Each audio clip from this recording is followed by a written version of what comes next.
আল্লাহ বলেন ওয়াহসিলা মা বিসুদুর, এ বান্দা হাসরের ময়দানে তোমার দিল আমার সাথে কথা বলবে, তোমার অন্তর আমার সাথে কথা বলবে।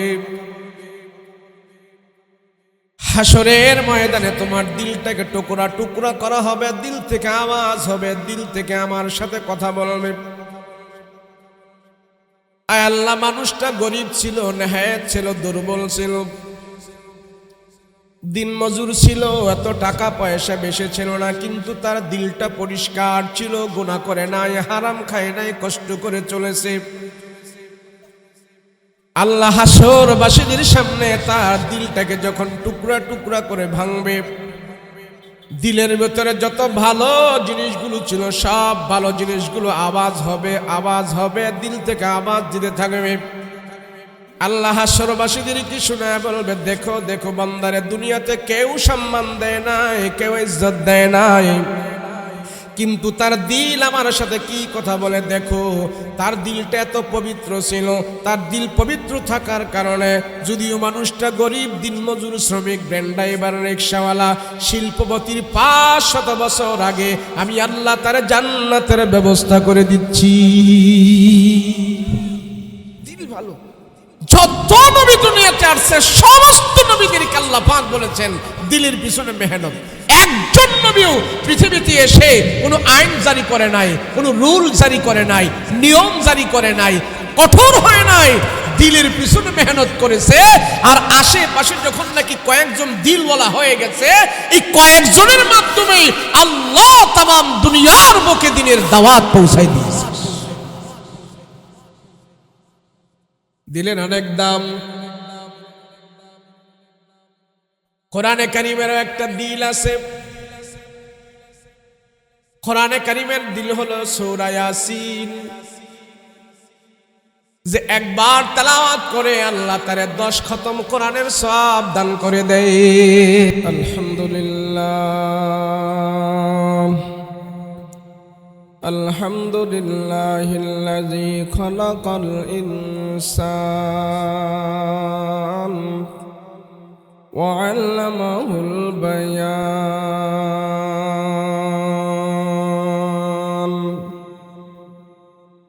ওয়া আতা'নাল ঈমান ওয়া খালাকানাল মুসলিমিনা ওয়াল মুসলিমাত।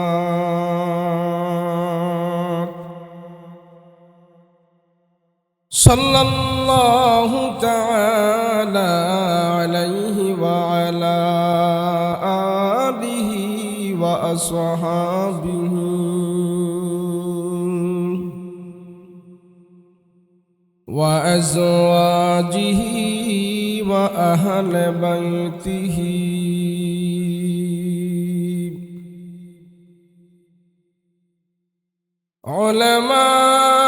উলামাই উম্মতিহি ওয়া ফুকাহাই মিল্লাতিহি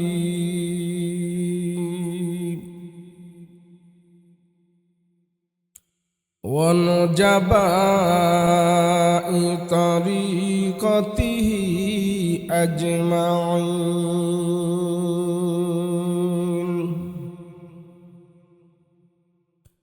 الذي أرسله الله تعالى بالحق بشيرا ونذيرا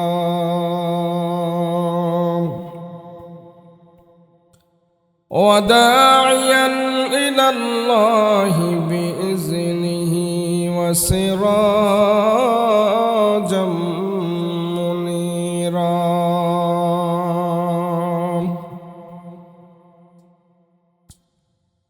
أما بعد فأعوذ بالله من الشيطان الرجيم. بسم الله الرحمن الرحيم.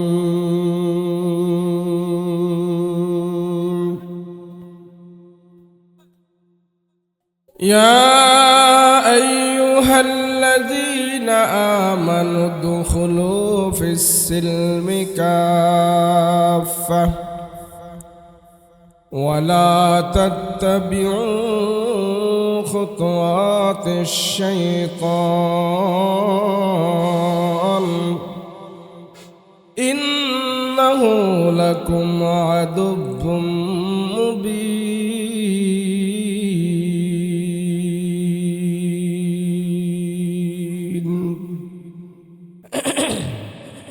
قال سيدنا رسول الله صلى الله عليه وسلم المرء على دين خليله فلينظر أحدكم من يخالل أو كما قال النبي عليه الصلاة والسلام.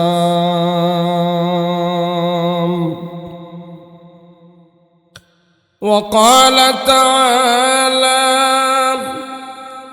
في شان حبيبه ومحبوبه وما أرسلناك إلا رحمة للعالمين.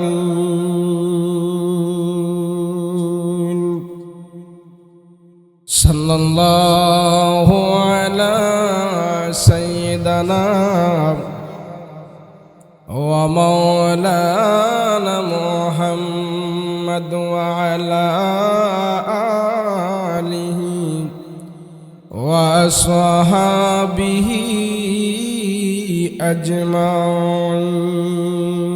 أجمعين. سبحانك لا علم لنا إلا ما علمتنا إنك أنت العليم الحكيم.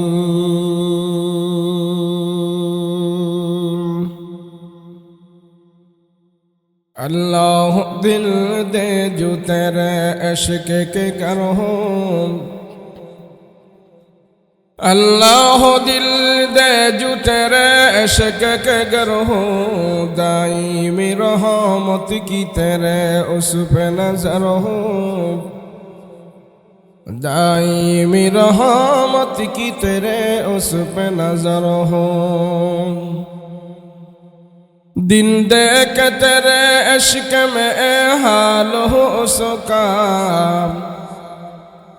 दिन देख तेरे इश्क में हाल हो उसका, महशर का अगर शुरू हो तो बिना खबर हो, महशर का अगर शुरू हो तो बिना खबर हो।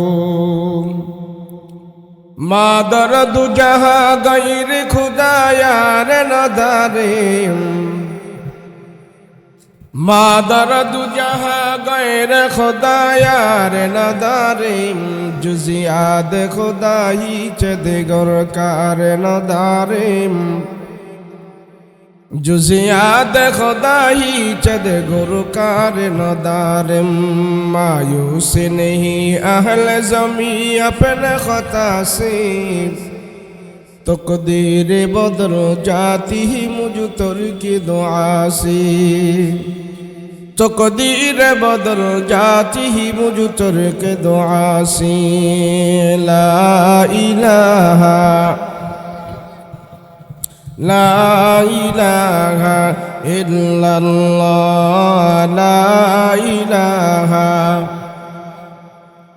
ला इलाहा इल्लल्लाह, ला इलाहा ला इलाहा इल्लल्लाह, ला इलाहा इल्लल्लाहु मुहम्मदुर रसूलुल्लाह सल्लल्लाहु।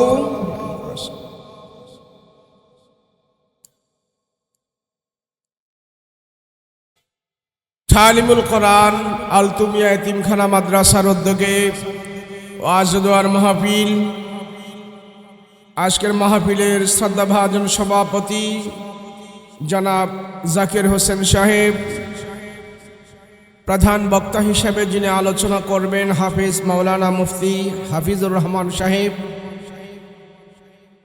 আরও যারা আলোচনা করবেন হাফিজ মাওলানা কারি ফায়েজুল্লাহ সাহেব, আরও বিভিন্ন ওলামায়ে কেরাম আছেন। সম্মুখ অনুপবিষ্ট দিনদার মুত্তাকি পরহেজগার ভাইয়েরা, পর্দার অন্তরালে অবস্থানরত আমার শ্রদ্ধেয় মা বোনেরা, আল্লাহ পাকের দরবারে কালেমাত শুকর আদায় করছি, বলি আলহামদুলিল্লাহ।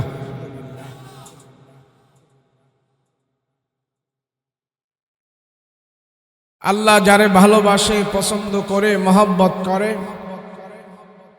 যার উপরে আল্লাহ পাকের রহমতের দৃষ্টি আল্লাহ বারবার দান করে, তাকে দিয়ে আল্লাহ পাক এই জমিনে আল্লাহর কাজগুলো আল্লাহ পাক আদায় করে। আল্লাহ আমাদের উপরে রহমতের দৃষ্টি দিয়েছেন, মাগফিরাতের দৃষ্টি দিয়েছেন। সেজন্য আল্লাহ পাক আমাকে আপনাকে একটি গুনাহমুক্ত মজলিসে বসার তৌফিক দান করেছেন। ওয়াজ মাহফিল, উলামায়ে কেরাম কথা বলবে, আল্লাহর কিছু গোলাম এখানে কথা শুনবে। আল্লাহ এবং আল্লাহর রসুলের কথা যারা শোনে তারা আল্লাহর কাছে সবচেয়ে দামি মানুষ। আল্লাহ বড়, আল্লাহর কথাও বড়। আল্লাহর কথা যারা শোনে এবং বলে তারাও আল্লাহর কাছে অনেক সম্মানী এবং দামি। সেজন্য এই মজলিসের অনেক আদব আছে। মজলিসও আল্লাহর কাছে অনেক দামি এবং পছন্দের মজলিস। আমি আপনি এখানে যতক্ষণ বসে থাকব, 1 ঘন্টা হোক, 2 ঘন্টা হোক, আধা ঘন্টা হোক, যতক্ষণ আমি আপনি এখানে বসে থাকব, সমস্ত গুনাহ থেকে আল্লাহ আমাদেরকে মুক্ত রাখবেন। ওয়াজ মাহফিলে আসলে, বসলে, বললে, শুনলে সর্বপ্রথম যে লাভটা হয়, বান্দা যতক্ষণ নসিহতের আমলে থাকে, শুনতে থাকে এবং বলতে থাকে, সমস্ত গুনাহ থেকে বান্দা মুক্ত থাকে। তো আমি আপনি এখানে যে বসে আছি, সমস্ত গুনাহ থেকে আমরা মুক্ত হয়ে আছি। লোকজন কম হোক, বেশি হোক, এটা ধর্তব্য বিষয় নয়। একজন যদি সামনে থাকে তাহলে একজনকে নিয়ে নসিহত করো। আগেরকার বুজুর্গরা রাস্তায় দাঁড়িয়ে থাকতেন, ঘন্টার পর ঘন্টা পার হয়ে যেত, এই রাস্তা দিয়ে একটা মানুষও আসতো না। 2-4 ঘন্টা চলে গেছে, 5-6 ঘন্টা চলে গেছে, এরপরে একজন আল্লাহর বান্দা আসছে। তাকে পেয়ে মহা খুশি হয়ে তাকে দিনের দাওয়াত দিয়েছেন, আল্লাহর পরিচয় দিয়েছেন, সামান্য একটু নসিহত করেছেন। আর এই নসিহত করাটা ওনার কাছে উনি সবচেয়ে বড় আমল মনে করেছেন, যে আজকে সারাদিনে একটা মানুষ তো পেয়েছি, তাকে আমি আল্লাহর কথা শুনিয়ে দিয়েছি। সারা দিন চলে গেছে, এখনো সারা দুনিয়া যারা সফর করে তারা দেখে এমন এমন দেশ আছে, সেই দেশে গেলে কোনো মুসলমানকে কাছে পাওয়া যায় না। এমন এমন দেশ পৃথিবীতে আছে, সে বই পুস্তক পড়ে, ইন্টারনেটের মাধ্যমে আলোচনা শোনে, নসিহত শোনে, তার ভিতরে ইমানের ইস্তেহা জেগেছে, সে মুসলমান হয়ে গেছে। কিন্তু এমন দেশে সে বসবাস করে, একটি মাসআলা যেন কারো কাছে জিজ্ঞেস করবে, সরাসরি কোনো হুজুরের কাছে যে যেন নসিহত শুনবে, এমন সুযোগ হয় না, এমন পরিস্থিতি নাই, এমন মজমা নাই। এই এই এই এই এই ফোলাফানের জন্য ওয়াজ না, যাও ওঠো, তোমরা মাদ্রাসায় যাও, তোমরা ওখানে যাও, হুজুরদের কাছে যাও যাও। এনে যারা বসছো কথা কইবা না। ওয়াজ মাহফিল নাবালকের ফুলাফানের জন্য না, যারা নাবালেক আছে এদের জন্য ওয়াজ মাহফিল না, বুঝবান জ্ঞানবানদের জন্য ওয়াজ মাহফিল। এই ছেলেরা, এই এনে যারা রেসিস কে, এই হ্যাঁ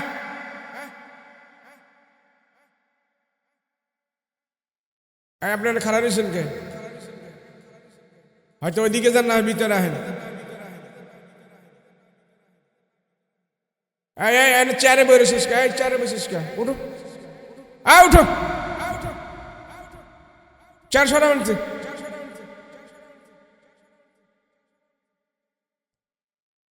তুমি বসবা ভিতরে, বসলে বসো, না হয় ওদিকে যাও।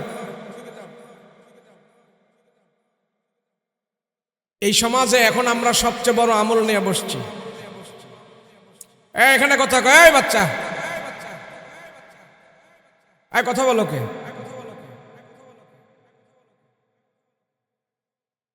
এখানে আমরা যে আমল নিয়ে বসছি এটা নবীদের আমল। কাদের আমল?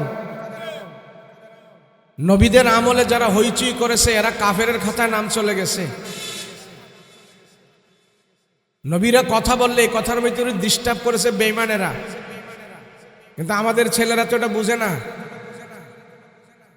মনে করতেছে দিসি হুজুররা আসছে কিছু বলবো শুনবো, একটা রেওয়াজ রসম একটা। আরে পৃথিবীতে সর্বপ্রথম ওয়াজ মাহফিল করছেন নবীরা। আজকে নবীরা থাকলে নবীরা কথা বলতো। ওয়াজ মাহফিল পৃথিবীতে চালু করেছেন নবীরা, নসিহত চালু করছেন নবীরা।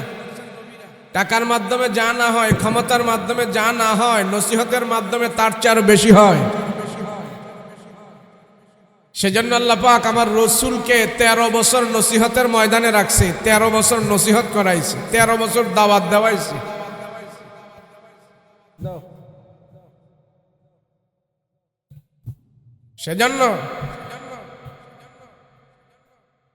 সেজন্য নসিহতের জায়গাগুলাকে আমরা, এটা এমন এক ভরা মজলিস, এখন এমন এক পবিত্র মজলিস হয়ে গেছে।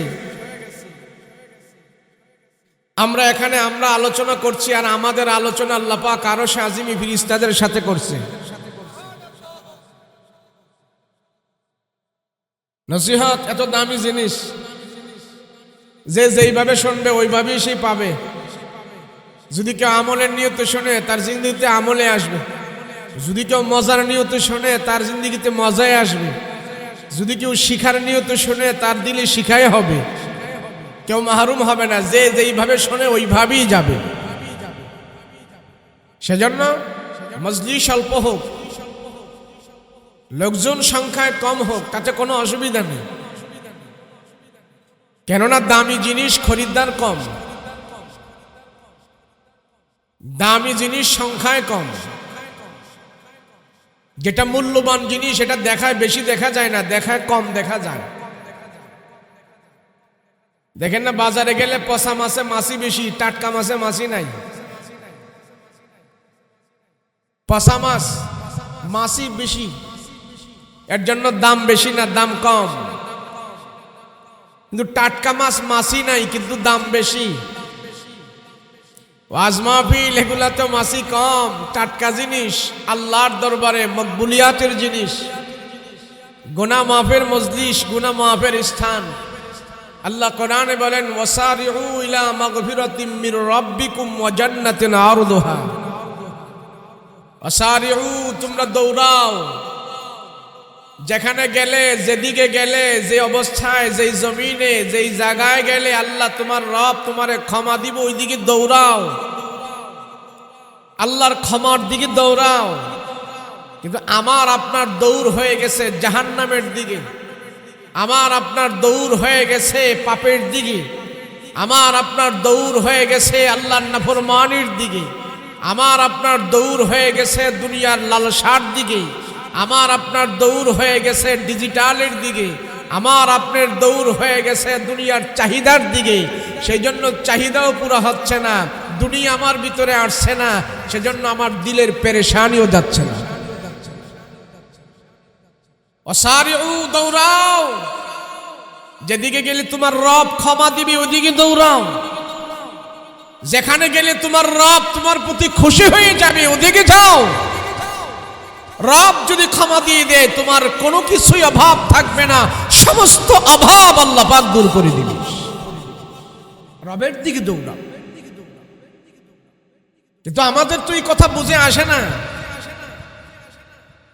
মক্কার জাহেলদের যেমন বুঝে আসে নাই, আমাদেরও বুঝে আসে না। ঈসা আলাইহিস সালাতু ওয়াস সালাম থেকে নিয়ে আমাদের নবী পর্যন্ত 600 বছরের একটা গ্যাপ ছিল। এই গ্যাপের ভিতরে কোন নবী রাসূল দুনিয়াতে আসে নাই, আসমানি কিতাব দুনিয়াতে আসে নাই, ওয়াজ মাহফিল ছিল না, মাদ্রাসা ছিল না, মসজিদ ছিল না, বক্তা ছিল না, তাবলীগ ছিল না, বুজুর্গ উলামায়ে কেরাম ছিল না, হক্কানি পীর মাশায়েখ ছিল না। না থাকার ফলে এই মানুষগুলোর চরিত্র এত নিকৃষ্ট হয়েছে, কিয়ামত পর্যন্ত যারা জাহান্নামে যাবে তাদের খাসলত তাদের ভিতরে আসবে।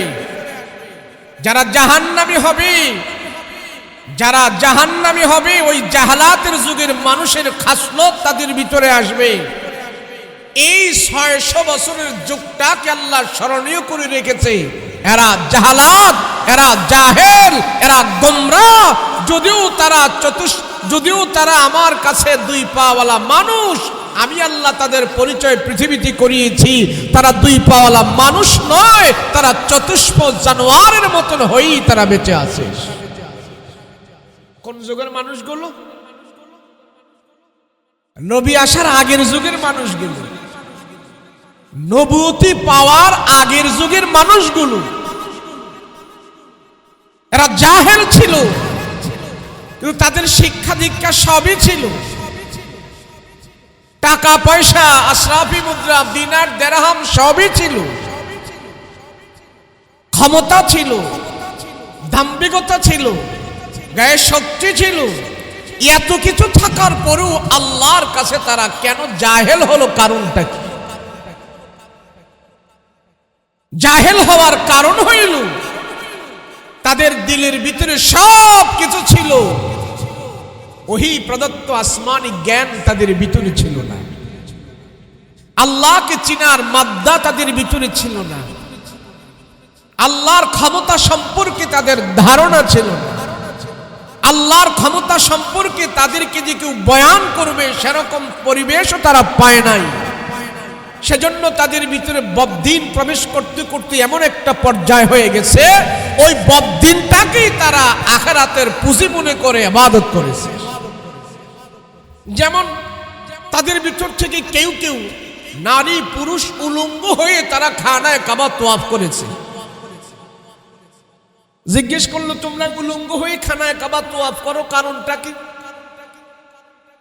বলে, আমরা আল্লাহর ঘরে খানায় কাবা তোয়াফ করতেছি, উলঙ্গ হয়ে তোয়াফ করতেছি, এটা আমরা সওয়াবের নিয়তে করতেছি, আল্লাহ আমাদের প্রতি খুশি হবে। বলে, আরে এটা বলো কি, আল্লাহ কি এইভাবে উলঙ্গ হয়ে খানায় কাবাত আসলে খুশি হওয়ার কথা? বলে, হ্যাঁ খুশি হবে। বলে, কিভাবে? বলে, আমরা যেই জামা কাপড় পরে আছি, যেই জামা কাপড় আমরা পরিধান করি, সেই জামা কাপড় পরে আমরা অনেক গুনাহ করেছি, অনেক আল্লাহর নাফরমানি করেছি, অবাধ্য করেছি।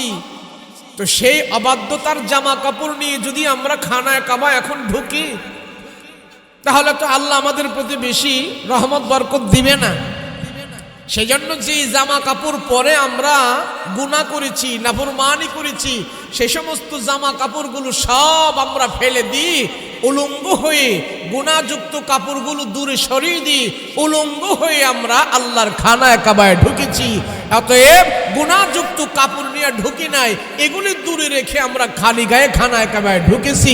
এটা আমাদের কাছে ভালো মনে হয়েছে, এটার দ্বারা ইবাদত করলে, উলঙ্গ হয়ে ইবাদত করলে আল্লাহ আমাদের প্রতি বেশি খুশি হয়ে যাবে। এটা তাদের ধারণা ছিল। কিন্তু এই ব্যাকুলগুলোর এই ধারণা, এতটুক জ্ঞান নাই যেই জামা কাপড় পরে আমরা গুনাহ করেছি সেইগুলো খুলে যদি আমরা রেখে খালি গায়ে ঢুকি, এটা যদি সওয়াব বেশি হয়, তাহলে যে যন্ত্রপাতি দিয়ে গুনাহ করছি সেগুলো তো কেটে ফেলে এর ঘরে ঢোকার দরকার ছিল। এমন বিবেকহীন কেন হলো তারা? এমন বিবেকহীন হওয়ার কারণ হইল এদের কাছে আসমানি জ্ঞান ছিল না, এদের কাছে ওহীর জ্ঞান ছিল না, নবীর জ্ঞান ছিল না, আল্লাহর জ্ঞান তাদের ছিল না, আখিরাতের জ্ঞান তাদের ছিল না। না থাকার ফলে গুনাহটাকেই তারা সওয়াব মনে করে আদায় করেছে, আর এই সওয়াব তাদেরকে জাহান্নামে নিয়ে গেছে। আজকে আমাদের এই সমাজেও আমরা যদি কোরআন হাদিসের সঠিক তালিমটা না পাই, তো মুরব্বী বলছে এই কথা, আমার বাবাই বলছে এই কথা, আমার মা বলছে ওই কথা, আমার কাকায় বলছে এই কথা, আমার পীর বলছে এই কথা, ওই পীর বলছে এই বলছে সেই বলছে, তার উপরেই চলছে। কোরআন কি বললো তা দেখার কোনো সুযোগ তাদের নাই। কথা বলেন ঠিক কিনা? এই জাহালাত দূর করার জন্যই আল্লাহ পাক আমার রসুলকে এই সমাজে প্রেরণ করেছেন। রসুল নবীজি নবী হওয়ার পর কোন পুলিশ মোতায়েন করে নাই, র‍্যাব নাজিল করে নাই, জেলখানা বানায় নাই, গুলি করে নাই, হত্যা করে নাই। মানুষের দিলের ভিতরে আল্লাহর দাওয়াত পৌঁছিয়েছে, দিলের পিছনে মেহনত করার কারণে সব দিলগুলো যখন ভালো হয়ে গেছে, রসুলের ডাইনে বামে সামনে পিছনে যে সমস্ত সাহাবাই কেরাম ছিল সবার দিলের অবস্থা পরিবর্তন হয়ে গেছে। ওই দিল পরিবর্তন করার কারণে আল্লাহ মক্কার পরিবেশও পরিবর্তন করে দিয়েছে। দিলে ভেজাল থাকা যাবে না। আজকে আমাদের দিলে ভেজাল, সেজন্য খাদ্যে ভেজাল, সেজন্য ক্ষমতায় ভেজাল, সেজন্য টাকায় ভেজাল, সেজন্য দুনিয়ার পদে পদে সব জায়গায় ভেজাল। কারণ কি? মানুষের দিলের ভিতরে ভেজাল। সেই জন্য আল্লাহ বলে সব বস্তুর ভিতরে আমি দিয়ে রাখছি ভেজাল। দিল থেকে ভেজাল দূর করুন। দিলের খুব অনেক দাম। মানুষের বস্তুর দিক থেকে মূল বস্তু হলো তার কাছে তার দিল। সেজন্য যত নবী রাসূল আল্লাহ পাঠিয়েছেন সর্বপ্রথম আল্লাহর কাছ থেকে আদেশ ছিল দিল ঠিক করো, দিলের পিছনে মেহনত করো। এমন দিলওয়ালা যখন নবীদের পাশে দাঁড়িয়েছে, একজনের হুঙ্কারের কারণেই অর্ধ জাহান পর্যন্ত শাসন মুসলমানেরা করেছে। দিল ওয়াহসিলা মা ফিস সুদূর। আল্লাহ বলেন ওয়াহসিলা মা ফিস সুদূর। এ বান্দা, হাসরের ময়দানে তোমার দিল আমার সাথে কথা বলবে, তোমার অন্তর আমার সাথে কথা বলবে। হাসরের ময়দানে তোমার দিলটাকে টুকরা টুকরা করা হবে, দিল থেকে আওয়াজ হবে, দিল থেকে আমার সাথে কথা বলবে। আয় আল্লাহ, মানুষটা গরিব ছিল, নেহায়েত ছিল, দুর্বল ছিল, দিন মজুর ছিল, এত টাকা পয়সা বেশি ছিল না, কিন্তু তার দিলটা পরিষ্কার ছিল, গুনাহ করে নাই, হারাম খায় নাই, কষ্ট করে চলেছে। আল্লাহ হাসরবাসীদের সামনে তার দিলটাকে যখন টুকরা টুকরা করে ভাঙবে, দিলের ভেতরে যত ভালো জিনিসগুলো ছিল সব ভালো জিনিসগুলো আওয়াজ হবে, আওয়াজ হবে, দিল থেকে আওয়াজ দিতে থাকবে। আল্লাহ হাসরবাসীদের কি শোনায় বলবে, দেখো দেখো বান্দারে, দুনিয়াতে কেউ সম্মান দেয় নাই, কেউ ইজ্জত দেয় নাই, কিন্তু তার দিল আমার সাথে কি কথা বলে দেখো। তার দিলটা এত পবিত্র ছিল, তার দিল পবিত্র থাকার কারণে যদিও মানুষটা গরিব, দিনমজুর, শ্রমিক, ভ্যান ড্রাইভার, রিকশাওয়ালা, শিল্পপতির 500 বছর আগে আমি আল্লাহ তার জান্নাতের ব্যবস্থা করে দিচ্ছি। দিল ভালো। যত নবী দুনিয়াতে আসছে সমস্ত নবীদেরকে আল্লাহ পাক বলেছেন দিলের পিছনে মেহনত। একজন নবীও পৃথিবীতে এসে কোনো আইন জারি করে নাই, কোনো রুল জারি করে নাই, নিয়ম জারি করে নাই, কঠোর হয় নাই, দিলের পিছনে মেহনত করেছে। আর আশেপাশে যখন নাকি কয়েকজন দিলওয়ালা হয়ে গেছে, এই কয়েকজনের মাধ্যমে আল্লাহ তামাম দুনিয়ার বুকে দিনের দাওয়াত পৌঁছায় দিয়েছে। দিলের অনেক দাম। কোরআনে কারীমের একটা দিল আছে। কোরআনে কারীমের দিল হলো সূরা ইয়াসিন। যে একবার তেলাওয়াত করে আল্লাহ তারে 10 খতম কোরআনের সওয়াব দান করে দেয়। কেন? সে দিল তেলাওয়াত করে ফেলেছে। দিল রাসূল বলেন, যার দিলের ভিতরে বাতিনি জাহালাত আছে, ওই জাহালাতের কারণে আস্তে আস্তে করে তারে গোমরাহের দিকে নিয়ে যাবে। লম্বা টুপি আছে, পাগড়ি আছে, জুব্বা আছে, পাঞ্জাবি আছে, দান খয়রাত আছে, তাহাজ্জুদের নামাজও আছে, নফল চাষ আওয়াবিন এশরাকও আছে, কিন্তু দিলের ভিতরে বদদিনই আছে। দুনিয়ার বাহ্যিক যত আমল আমার থাকে, কিন্তু দিলের ভিতরে খারাপিয়ার বদদিন। ওই বদদিন খারাপির কারণে আল্লাহ তারে মুনাফিক বানায়া কবরে নেবে, মুনাফিক হয়ে যাবে কবরে। আমার নবী রাহমাতুল লিল আলামিনের ডাইনে বামে সামনে পিছনে অনেক জুব্বাওয়ালা পাঞ্জাবি দাড়ি টুপি ওয়ালা ছিল, নামাজ পড়তো, রাসূলের সাথে জামাতে নামাজ আদায় করত। নবীজি তাদের পাগড়ি দেখে, জুব্বা দেখে, নবীজি তাদের হাতে তাসবিহ দেখে, তারা কোরআন তেলাওয়াত করে। এই বাহ্যিক দৃষ্টিটা দেখে নবী তাদেরকে মহব্বত করে, নবীজি তাদেরকে ভালোবাসে। কিন্তু পয়গম্বরের সাথে এক দস্তরে তারা খানা খায়, কিন্তু তাদের দিলের ভিতরে বক্রতা। কাফেরদের সমাজে, কাফেরদের মিটিংয়ে যে তারা রাসূলের বিরোধিতা করে, কিন্তু আল্লাহর রাসূলই বিরোধিতার খবর জানে না, শুধু তার বাহ্যিক দৃষ্টি দেখে তাদেরকে ভালোবাসে। আল্লাহ তাদের বাহ্যিক দৃষ্টিও দেখে, তাদের ভিতরের দৃষ্টিও দেখে, অন্তর দেখে, বাহ্যিক দেখে। সেই জন্য আল্লাহ পাক আমার পয়গম্বরকে জানায় দিলেন, ও রহমতের নবী, আপনার ডান আর বাম পাশে কিছু এমন লোক আছে, দেখায় তারা ডেকোরেশন আপনাকে দেখায় ভালো, কিন্তু তাদের ভিতরে বজ্জাত, ভিতরে হারামি, আর বাহিরে ভালো ভিতরে খারাপ। এমন মানুষদেরকে আমি আল্লাহ তাদের নাম দিয়েছি মুনাফিক। জাহান্নামের অতল অচিন গভীর নিচে আমি আল্লাহ তাদের স্থান করে দিয়েছি মুনাফিক। নির্বাচনের আগে খুব লম্বা দাড়ি রাখে, পাঞ্জাবি পরে, টুপি লাগায়, মসজিদে যায়, নামাজ পড়ে, কোলাকুলি করে, আসে না? নির্বাচন চলে গেলে দাড়ি ছুটু করে ফেলে, মাথায় টুপি লাগায় না, পাঞ্জাবিও লাগায় না, নামাজও পড়ে না। এর নাম হলো মুনাফিক, এর নাম হলো ধর্ম ব্যবসায়ী। আল্লাহ তাদেরকে হুঁশিয়ার করে বলেছে, তোমরা যে ওয়াদা করেছো ওয়াদা পুরা করো না।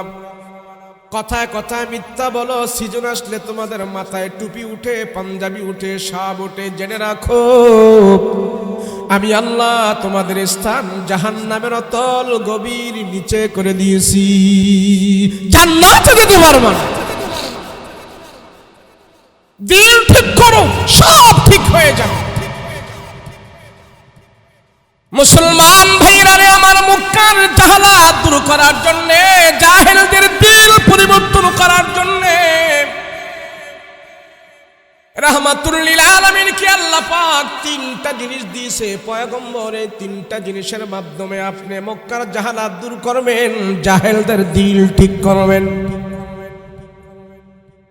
রব্বানা ওয়াবাস ফীহিম রাসূলাম মিনহুম ইয়াতলু আলাইহিম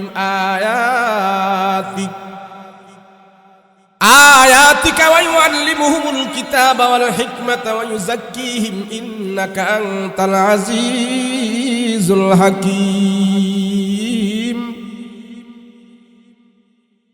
মক্কার জাহালাত দূর করার জন্য, মক্কার বদদিন দূর করার জন্য, মানুষদের পরিবেশ ঠিক করার জন্য, আল্লাহ চিনার জন্য নবীর উপরে সর্বপ্রথম 3টা আমল দিয়েছেন। জোরে বলেন কয়টা? সবাই বলেন কয়টা? সর্বপ্রথম পয়গম্বরের উপরে 3টা আমল আল্লাহ দিয়েছেন, 3টা পদ্ধতি দিয়েছেন, 3টা কর্ম দিয়েছেন। আর রাসূলকে বলেছেন এই 3টা কর্মের মাধ্যমে, 3টা আমলের মাধ্যমে মক্কার সব জাহালাতদেরকে আপনি ভালো করতে পারবেন, যদি তারা 3টা আমল মানে এবং অনুসরণ করে। কেমন জাহালাত তাদের ভিতরে ছিল, কেমন বাদ্দিন তাদের ভিতরে ছিল। সেই বাদ্দিন কঠিন পরিস্থিতি আমার নবীজি 3 আমলের মাধ্যমে ভালো করেছে। জাহালাতের যুগের অবস্থা আমি বর্ণনা করে বোঝানো যাবে না। আইয়ামে জাহেলিয়াতের যুগটি কিয়ামতের রাত পর্যন্ত সমস্ত মানুষ স্মরণ করবে। এত বড় বদ্দিন, এত বড় জাহালাত তাদের ভিতরে ছিল। খানায় কাবা তারা উলঙ্গ হয়ে তোয়াফ করত, এটা তাদের কাছে সোয়াব মনে করত। যাদের বাড়িতে বড় বড় মদের ঢাম থাকতো, যে বেশি বেশি করে মদ খাইতে পারত, তারে সবাই সেলুট দিত, ভালোবাসত। আমরা যদি ছেলে মেয়ে বিয়ে করাইতে যাই, বিয়ে শাদী করাইতে যাই, ছেলের বাড়িতে যে মেয়ের পক্ষরা দেখাশোনা করে পরিবেশটা কেমন, তাদের ঘর বাড়িটা কেমন, বংশ কেমন, পড়াশোনা কেমন, ভদ্র কেমন, নম্র কেমন। আর জাহালাতের যুগের মানুষেরা দেখতো আমার মেয়েটা যেন এখানে বিবাহ দিব, ছেলেটা কেমন। শিক্ষা দেখতো না, তারা ঘর বাড়ি দেখতো না। ওই মেয়ে বিয়া দেওয়ার জন্য যেই বাড়িতে যাইতো, যা দেখতো মদের ঢাম কয়টাই, ফ্যামিলির লোকেরা মদ খায় কেমন। যার বাড়িতে বেশি করে মদের ঢাম থাকতো, যার বাড়িতে তারা বেশি বেশি করে মদ খাইতে পারে, মদের ঢাম আছে, দামি দামি মদ তারা পান করে, মেয়ের পক্ষ যায় তাদের সাথে আত্মীয়তা করত। তারা জমিদার, তারা বড়, তারা শিল্পপতি, তাদের মদ খাওয়ার অভ্যাস আছে। মদ খায়া যারা মাতলামি করতে পারত, দামি দামি মদ খায়, তো এদেরকে সবাই সম্মানী মনে করত, সেলুট দিত। মদ খাওয়াটা তাদের কাছে অনেক পেশা হিসাবে, স্ট্যান্ডিং হিসাবে, সবার কাছে সম্মানের হিসাবে গ্রহণ করেছে। কেমন পরিস্থিতি আর কেমন অবস্থাটা তাদের হয়েছে। নতুন নবজাত শিশু বাচ্চারা যখন জন্মগ্রহণ করে, আমরা এই বাচ্চাদেরকে কোনো খাবার দাবার খাওয়ার জন্যে প্রথম তো আমরা তাদেরকে মায়ের বুকের দুধ খাওয়াই। তারপরে বাহিরের খাবার যখন খেতে যায়, এ বাচ্চাদেরকে আমরা বাহিরের খাবার উদ্বোধন করি। আমরা হক্কানি বুজুর্গ আলেমের মুখের মধ্যে কোনো ভালো জিনিস চিবায়া সেই রসটা, সেই ছবলাটা আমরা বাচ্চাকে খাওয়াই। বাহিরের খাবার আমরা উদ্বোধন করি, এটাকে বলা হয় তাহনিক। নবীজির সামনে নবজাত শিশু বাচ্চাদেরকে নিয়ে আসতেন, আল্লাহর রাসূল তাহনিক করাইতেন খেজুর দিয়া। খেজুর একটু চিবায়া চিবায়া সেই রসটা বাচ্চার মুখে দিয়া দিত। যাও যাও বাহিরের খাবার দিয়া বিসমিল্লাহ করে দিলাম। আর জাহালাতের যুগের মানুষেরা বাচ্চাকে বাহিরের খাবার দিয়া উদ্বোধন করত। দামি একটু মদ হাতের মধ্যে নিয়ে আঙ্গুল দিয়া বাচ্চার মুখের মধ্যে লাগায়া দিত। জাহালাত ছিল এটা। এই জাহালাত দূর করার জন্য আল্লাহ পাক রব্বুল আলামিন পয়গম্বরের কাছে আয়াত নাযিল করে জানাই দিলেন, রাহমাতুল লিল আলামিন পয়গম্বর, আমি আল্লাহ আপনার উপরে যে কোরআন নাযিল করলাম, ইয়াতুলু আলাইহিম আয়াতি, ও রহমতের নবী, আমি যে আয়াত আপনাকে দিলাম সেই আয়াতগুলো আপনি তেলাওয়াত করেন। কোরআনে কারীমের তেলাওয়াতের জন্য আমার পয়গম্বরকে আদেশ করেন, নবী গো আপনি কোরআনের তেলাওয়াত করেন, কোরআনের তেলাওয়াত করেন, কোরআনের তেলাওয়াত করেন। যদি আমার দিল থেকে জাহালাত দূর করতে হয়, দিলের ভিতরে যদি প্রশান্তি লাভ করতে হয়, আল্লাহ বলেন কোরআনের আয়াত তেলাওয়াত করতে থাকো, কোরআনের আয়াত তেলাওয়াত করতে থাকো। কোরআনের আয়াত নাজিল হওয়ার পর আল্লাহ আমার রাসূলকে আদেশ করেন আপনি আয়াত তেলাওয়াত করবেন, ব্যাখ্যা পড়ে, বিশ্লেষণ পড়ে, তাফসীর পড়ে। আগে হইল রাসূল আপনার কাছে কোরআনের তেলাওয়াত। এই তেলাওয়াত যখন নাকি আপনি করবেন, কাফেরদের অন্তরের ভিতরে যে পাথর গাঁথা আছে, পাথরের মতন যে অন্তরগুলো শক্ত হয়ে আছে, কোরআনের তেলাওয়াত যখন তারা গভীর মনোযোগ দিয়ে শুনবে, ওই কঠিন পাথরের মতন দিলগুলো আমি আল্লাহ তাআলা কোরআন তেলাওয়াতের বরকতে আমি তাদের অন্তরগুলো মোমের মতো নরম করে দেব। আগে তেলাওয়াত